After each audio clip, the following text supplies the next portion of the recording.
We're live right now. Over to you, Miss Ayo. Okay, good day, everybody. I welcome you to today's interactive session. And I believe that you had a lovely time with us last week. So we are going to have another interactive session today. And like I said last week, we are going to go more practical. So I have two entrepreneurs here with me, and they are going to share their experiences on their businesses so far. So I have with me today Mr. Babadara John and Mr. Adagba Okiki. They are going to tell us about their businesses, the mistakes they've made in the course of establishing their business, how they overcame the mistakes, and where the business is right now, and what they hope for the business in the near future. So, Mr. Babadara, can we meet you? Mr. Babadara, are you there?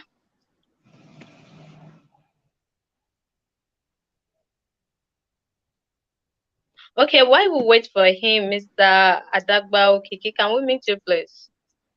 Yeah, please, can you hear me? I can hear you. Yeah, my name is Okiki Adagba. I'm from Osfabe Mago. I'm a graduate animal scientist and I practice agriculture. Okay. So what do you do? Yeah, we are into processing of agricultural produce called finger millet. We take it from the farm then to the table. Then we are also into animal production. We do turkey. Then we also consult. We do consultancy services too. Okay, so basically, if I can hear you correctly, you said you are into three things. You are into consultation, you are into animal production, and you are also producing something, finger millet, right? Yes. So how do you combine the three? Like food processing, animal production, and consultation. How do you combine the three? Yeah, okay. First and foremost, I'm an agriculturist, and agriculture is actually a branch. We have so many, like there are so many branches under agriculture, ranging from animal production to crop, then to maybe when we are talking about the extension, like taking the result that you have gotten on the farm to the farmers. So, like, it's what they have actually taught us, like over time, like to be able to combine so many things together, and it has been so easy. It has not been so difficult, apart from the fun part of it. Okay, okay. So what is the name of your business called? Osfabem Agro. Okay. When did you conceive the idea of going into agricultural business? Okay, first and foremost, like I said earlier, I studied agriculture and my area of specialization is animal science. I've actually worked for some organizations when it comes to animal production, and I observed that although when I was in GSS1, when I did business studies, Oh, we just lost our speaker, and while we wait for okay, he's back. Okay, yeah, go yeah, on. they say business study is a subject that deal with various methods of organizing and conducting business activities with the aim of making profit. So many organizations they actually want to make profit by all means. And in agriculture, in animal science, there's something they call withdrawal period. Taking poultry, for instance, like when you use some medicaments for animals, then for eggs, they can say, okay, you can consume the egg maybe after 3 days. Now, looking at the business part of it, the profit part of it, after spending so much, let's say a farm is realizing like 1,000 trays of eggs per day, and for 3 days, the farm is not going to maybe like sell the product for people. That means the farm is actually going to run into loss. So we got to, but most of these farms, they actually sell it out. They don't even consider the health aspect of it. Like, okay, they're actually affecting the health of human beings. So we now looked into it that okay, as Osfabema go, we can actually do something special, like considering the aspect of withdrawal period, maybe when it comes to animal production, then when it comes to crop, some crop they actually store some crop with chemicals. So when you consider the withdrawal period, wasn't not yesterday. I was checking for the life expectancy of an average Nigerian. It was actually below 55 years. So these are the things that are actually affecting us. So we from Osfabem Agro, we actually said, okay, let's give the best thing for the populace. So that's the reason why we're actually into processing uh, good products for human consumption when it comes to animal and crop.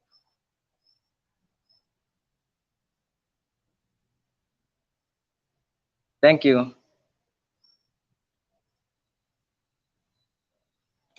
Hello, Luabukumi.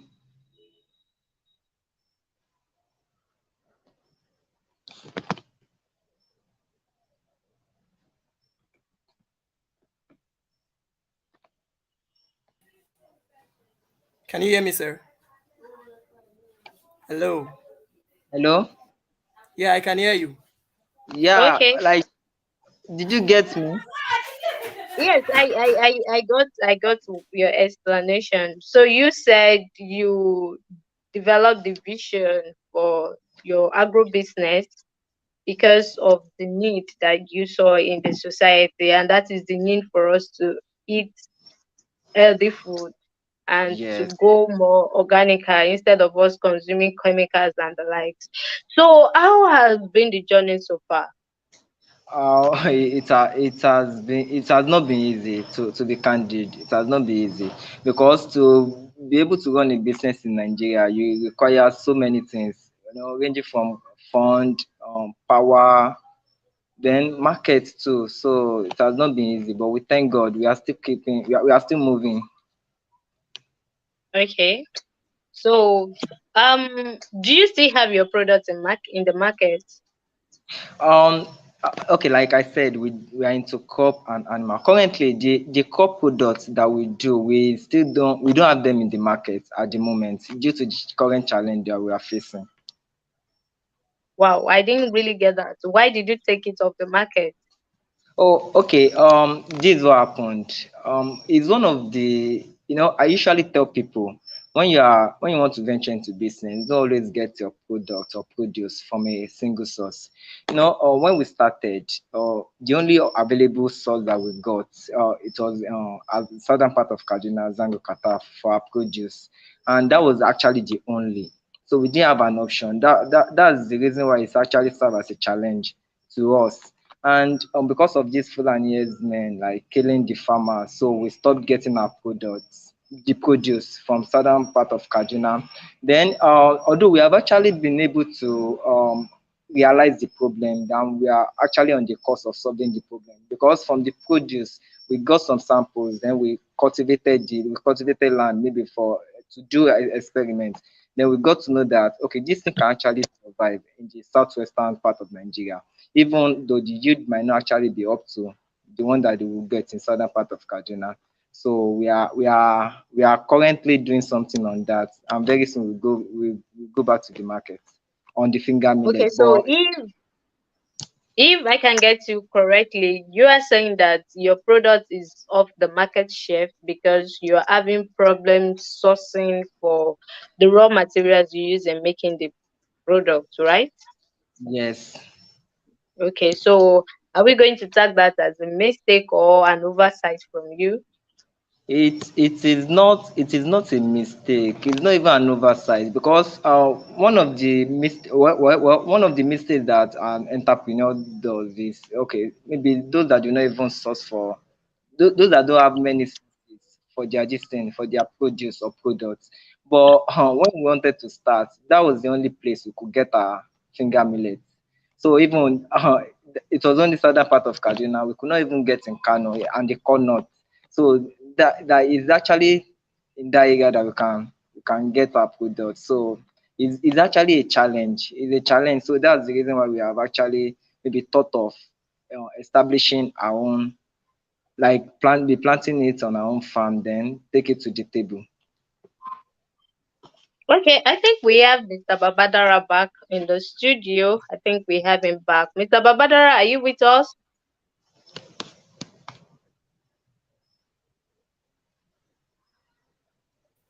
Mr. Babadara, Mr. if you can hear Babadara, are you us, with us? Mr. Babadara, if you can hear us, you have to unmute yourself. Thank you. Okay, please continue, Mr. Okiki. Thank you. Yeah, so that's just it. Okay. So looking at the challenges that you are facing now, do you think of, has it ever crossed your mind to stop the business, to stop the production?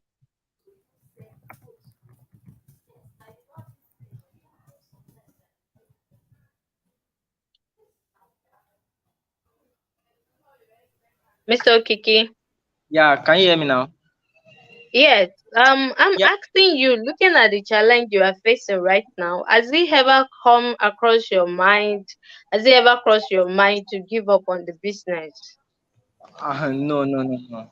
Because we have actually devised a means to go back to the market, so we cannot give Okay. up. Okay. So you are not giving up on that dream. I like the spirit. So what are you doing currently to get your raw materials back into the market? Yeah, just like what I said, like considering the aspect of the finger millet. Like I said earlier, we have done some experiments. It's actually location dependent. It's only at the southern part of Kaduna we could get this. Then from the samples from what we bought, we took some samples, then we planted it. Then we got to know that okay, these things they could actually grow. They can survive in the in the southwestern what's it called, the southwest Nigeria. Then even though the yield might not be up to what they will get in the southern part of Kaduna, but we can still go to the market. So if you plant, the gestation period is just 3 months. So if you plant, you can store. Then there will not be a need of sources for the sourcing for the produce anymore. So we have it on our farm, then we take it to the table directly. Okay. We have Mr. John on right here. Mr. John, can you hear us, sir? Okay, Mr. John, welcome on the show, sir. Mr. John, we have you right now. Yes, I can hear you. Can you hear me? Okay, welcome on the show, sir. It's a pleasure to have you right here, sir. Thank you very much for having me. Apologies for my great. Okay. Okay, no problem. I think we're good right now. Okay. Before you arrive, we've actually done the introduction, but because you're just Same coming here. in, Thank you so much. we'd like you to introduce yourself and talk more about your business. Just a brief introduction about yourself and your business, how it was conceived. Thank you.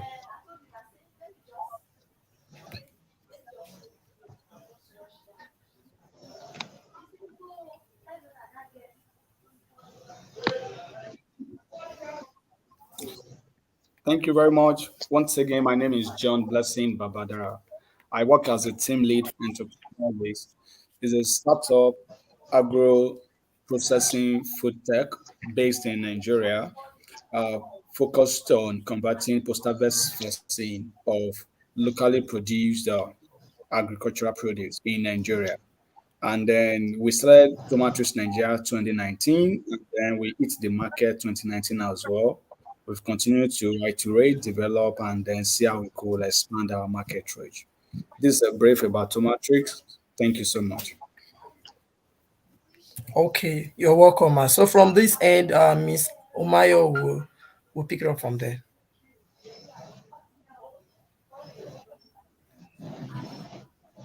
Miss Omayo.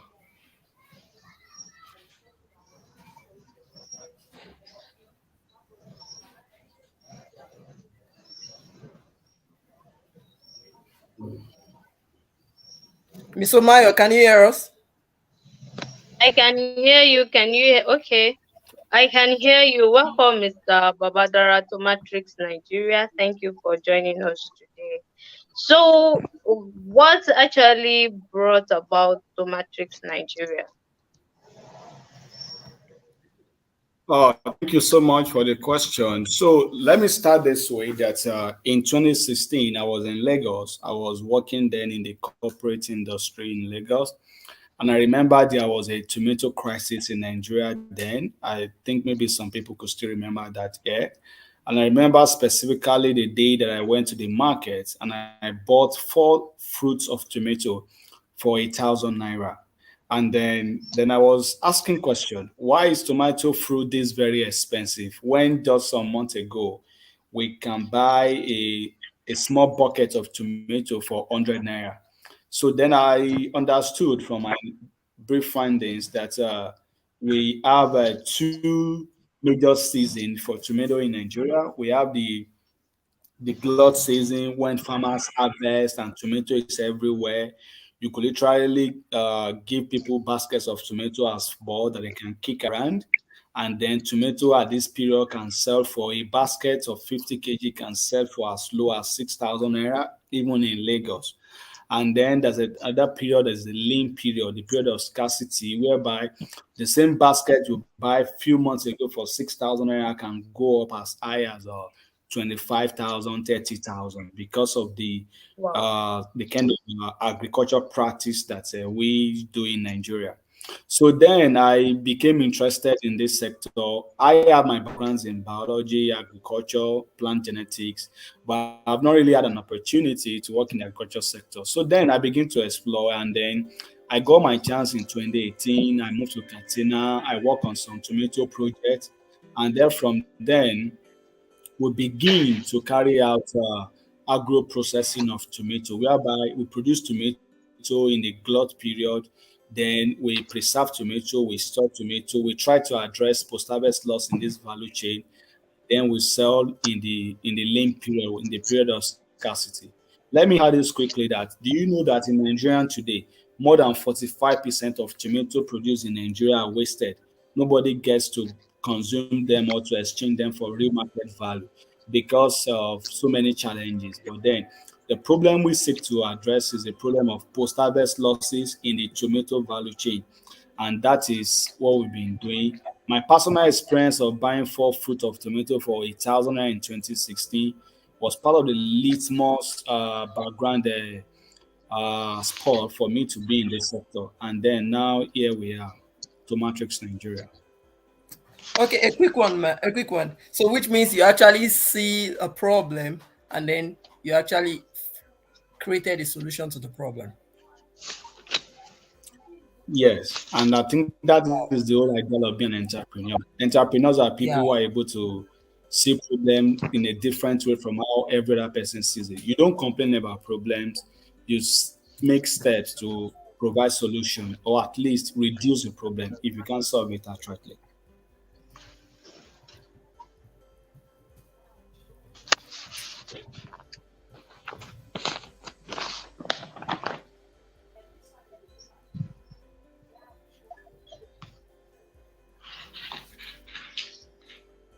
Mr. Babadara, can you still hear me?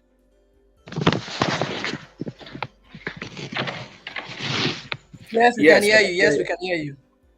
Okay, so I believe this is actually getting more interesting. Okay, so our two speakers have actually told us that they saw a need in the market and they decided to help by giving us what we want. Okay, so my question still goes to Mr. Babadara. Our other speaker, Osfabem Agro, said right now he's having problem. He's having the challenge of getting his raw materials, and that's actually pushed his product off the market share.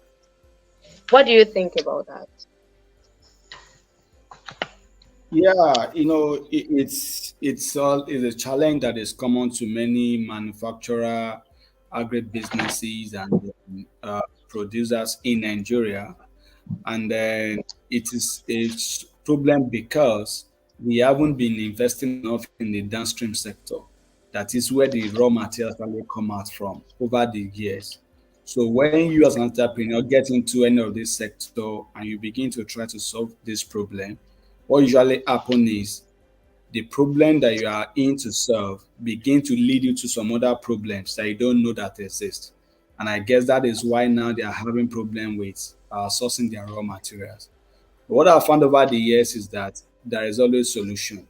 The only difference is just that some solutions are easy solution, some solutions are hard solutions, while some solutions are coconut head solution. That's what I call them. So your job as entrepreneur is to find a way to break down the coconut head solutions till they become easy for you, and then you can use it to support your business. Because for us as entrepreneurs, especially young Nigerian entrepreneurs, we don't back out, we don't say no, we don't say never, we don't quit. We must keep iterating, keep experimenting, keep finding solutions. So I'm definitely sure that they are solving these problems in the best way possible. Yeah. Okay, okay, okay. Thank you very much for that. So, where do you get your own raw materials? Okay, so currently now we, because of my experience in the development sector, I've worked with so much group of smallholder farmers in the past. So we do what I call we do aggregation of demand aggregation, whereby we work with farmers in clusters, and then we provide them premium market price for them to supply us raw materials for our production. So this way, we have endless access at the moment to raw material. So raw materials for us is not really the challenge at this time. Our challenge could just be probably price instability, could be logistics to convey the raw materials down to where we need them. So we work with critical mass of smallholder farmers. I have access to more than 300,000 smallholder farmers across 11 states in Nigeria. So when it comes to that raw materials from the farmers, I can always get what we need. Yeah. Okay, so you said raw materials are actually not your problem. Like you sourcing for your raw material is not a problem. And if I heard you correctly, you said the problem, the challenge you are facing now is the instability in the price, in the market price. Is that correct? Mhm. Yeah, that's correct. And logistics. So how have you been able to deal with it? Okay, so for the price instability challenge, so what we do is that one, we prepare our mind for this, because there is little that we could do actually about this, because these are challenges that are beyond us. Let me talk about the things that causes price fluctuation. Sometimes climate impact on agriculture causes pricing and fluctuation, because when farmers were expecting rainfall and they get too much than they expected, and then they have crop losses or crop failure, then there is scarcity. When we shouldn't have scarcity, then the price goes up because of demand and supply. So there is little you could do about that and to also adjust your price. Then sometimes the security challenges too has been a very big issue, whereby farmers are abandoning their farms. Some of them are trying to save their lives, so they are not going to farm as they should because of security. Also, we don't have the capacity to provide security, so then that means that the pool of where we could buy from also shrink. So then what we just do is that we prepare our mind, we prepare our market for this pricing stability, and then we adjust our market price to the realities of our raw materials pricing. That's one of the things we do. The second thing we could also do is to source these raw materials when they are surplus, buy them and store them for when we could use them later. But because we really don't have, we are not that big yet, whereby we could buy these raw materials and store. We don't have the infrastructure to store them, storage facility.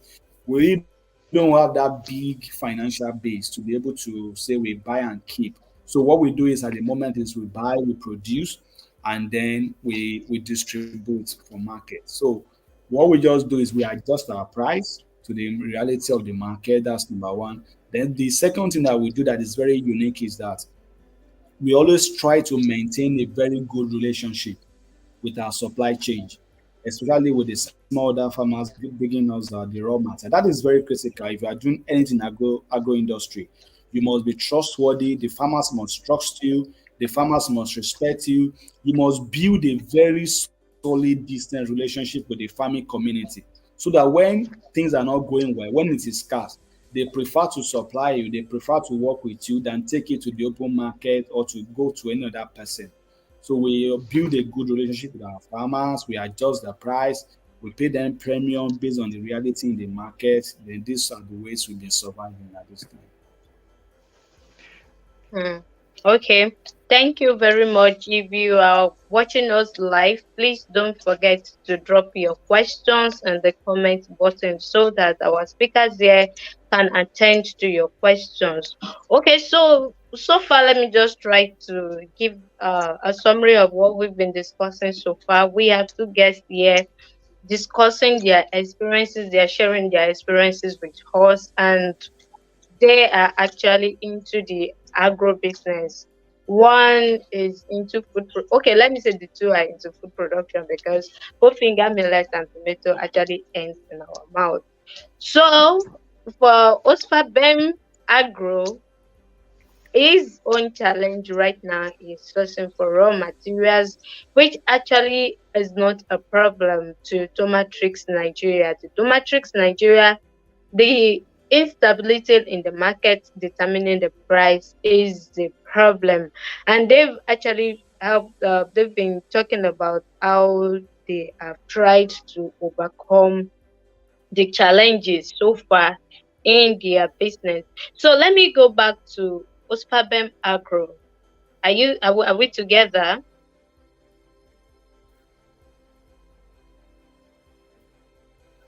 Ospabem Agro.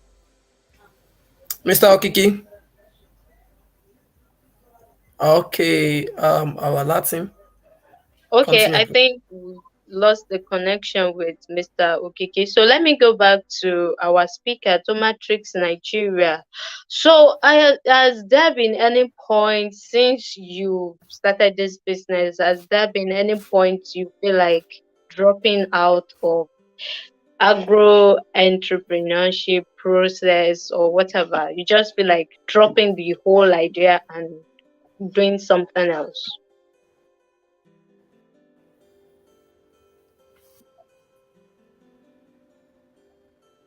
Mr. Babadara, are we still together?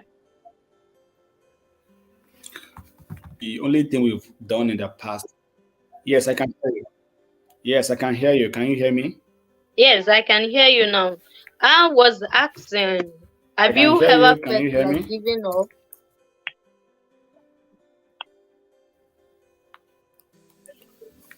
So I said that there's never been a time whereby we have given up on a business idea that we know is profitable or promising. But definitely, there are many times that we have felt like giving up. There are many times that we felt like probably abandoning all this entrepreneur thing and also japa to Canada or UK Hmm. because it's actually not a walk in the park being an entrepreneur in Nigeria. Let me give you an instance now. Like our tomatrish product we have different units. For one of our units, like I said, December last year, we were selling this unit for 1,000, 2 to people who resell. And I can tell you that at this time now, that same price, that same size has gone up to 1,008 for us to Wow. supply the wholesale market. You can see that price differences, that price fluctuation. It put a lot of pressure on us. It put a lot of make us have to do a lot of talking before we are able to convert or close a business deal. So it really shrink our market because then now some people who could afford it before now can't afford it. And whereas if our vision was, or let me say our mission was to see how we could even further bring down the price such that it could appeal to all the social class in Nigeria. But instead of being able to reduce the price, despite everything we are doing, the price has been going up because of the situation in the country and all of that. So it's really not easy being a businessman or an entrepreneur in Nigeria. But one thing you must never do is you must never give up. You can change business, you can change approach, you can even change your product, you can change your product pricing, you can change your product size, you could change location, you could make so many changes. Change is constant. Nobody stop you from being able to do that. But you should never give up. For example, before, in addition to this tomato line, I also do Gary, very top notch, top quality, exportable. Gary. But along the line, when we begin to do this Gary line, we were doing very fine. But then logistics became a problem for us. We didn't have a reliable logistics system. It's an informal sector. Sometimes the transportation that should happen within 2 days, it's taking us 3 weeks. We can't even access the truck drivers, and then they pick the goods. You can't find them for 1.5 week, no communication. They will just come whenever they can come. So it became too stressful, and then we put a pause, a hold to the Gary production line, and we say, okay, we will stop this Gary production line until we are able to do what? To solve the problem of logistics. We won't do this anymore for now. So we pause on that line. We didn't give up on it, and then we make change, and then we focus our efforts on the Tomatrix line to consolidate our progress. So as an entrepreneur in Nigeria, you could make changes. You could change location. You could change your sizes. You could change your approach. You can even change your staffs. You can change your business name. You can change many things, but you must never give up. You must never change your mind from being an entrepreneur. You must never change your mind from solving problems in this country, because the people who built America are problem solvers. They built America solving the problems of America. They built Canada solving the problems of Canada. So no one will build Nigeria for us. We are the ones who build Nigeria by solving Nigerians' problem. I am currently solving the problem of post-harvest losses. And then we are not going to give up. We keep solving this problem. So that's how we roll at this time. Thank you very much. I'm going to ask you this last question. Where do you see Tomatrix in the next 10 years? Wow, big question, because I'm a man of faith. I love God. I believe so much in God. And then with the plans we have, we know that God is capable to even take us beyond our plans. But then the next 10 years, we see Tomatrix joining Nigerian stock exchange market. We see Tomatrix being in more than 20 countries around the world. We see Tomatrix bringing forex for Nigeria. We see Tomatrix employing more than 5,000 young Nigerians working in the various agro-processing hub across the country. And then more importantly, we see Tomatrix ending post-harvest losses, starting with the tomato value chain while we expand to the other vegetable value chains like pepper, like onions, and some other sectors that need our service. So more importantly, Tomatrix is a company born out of vision, and our vision is to end post-harvest losses and provide healthy food products for the Nigerian families. Maybe I didn't mention this, that our products, all our products right now has no chemical, no preservative added. They are 100% natural. So we have the vision to give Nigerian healthy food products, to employ people, and then to expand across the shores of this country and then all over the world as much as God will help us. That is our vision. Thank you very much. It's actually a very interesting time speaking with you, Mr. Babadara. I really enjoyed myself, and I hope that you will be available even when we want to see what actually how Tomatrix is being made behind the scenes.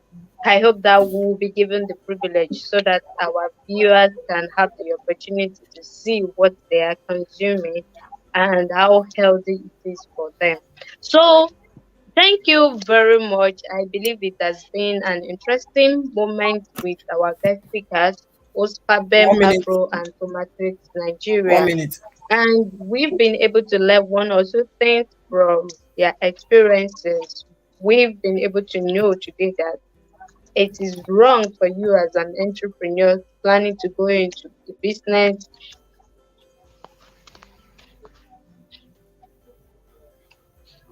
to not identify the means to have various means of sourcing for the raw materials you will need for your business, especially if you are going into production, as we are seeing in the case of Ospabem Agro.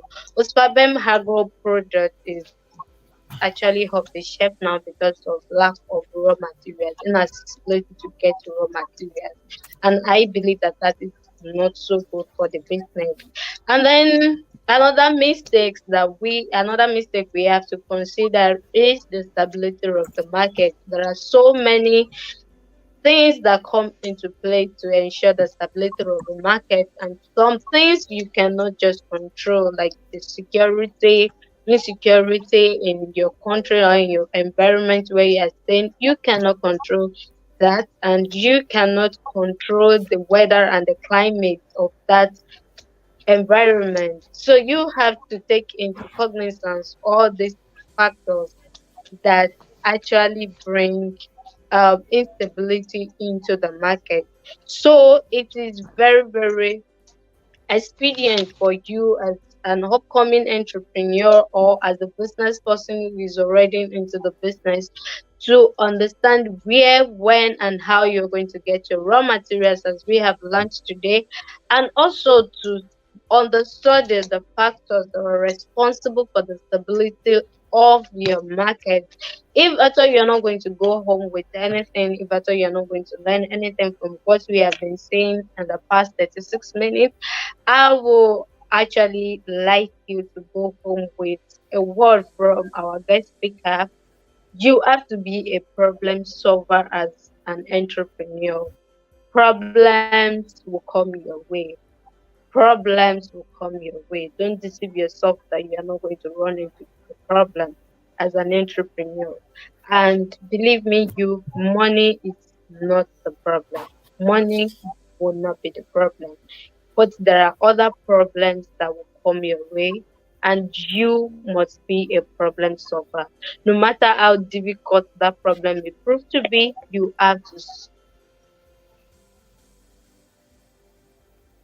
We hope to have By next week, we hope to have you again by engaging you with some other guest speakers and we are going to talk more on other exciting topics. We are going to bring it as practical as we can.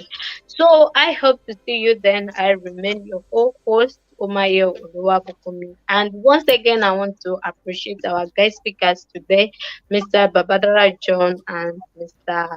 Adagba Opiki. Thank you very much for your time. I really appreciate it. Do you have any word you want to say to our viewers before you go? Sorry, before you go, I just noticed Mr. Okiki went off, and I was trying to alert you that he's back. He was supposed to be asked some questions before he went on. Please, I just like to ask him one or two questions since he was cut off. Okay, Mr. Okiki, sorry, I don't know. It's like we have a technical issue from your side earlier on. We just want to Yes, talk about, yeah, you talked about your mistakes you made earlier on, yes. at the beginning of the business. So, and you talked about the fact that you're still trying to overcome that business, those problems. So, where do you see this business in the next 10 years? Yeah, oh, like I said earlier, like we are not only into crop, we are into animals, then we do consultancy services too. So in the next 10 years, we see our business as one of the leading companies. Like it's going to be among the top three leading companies in the next 10 years.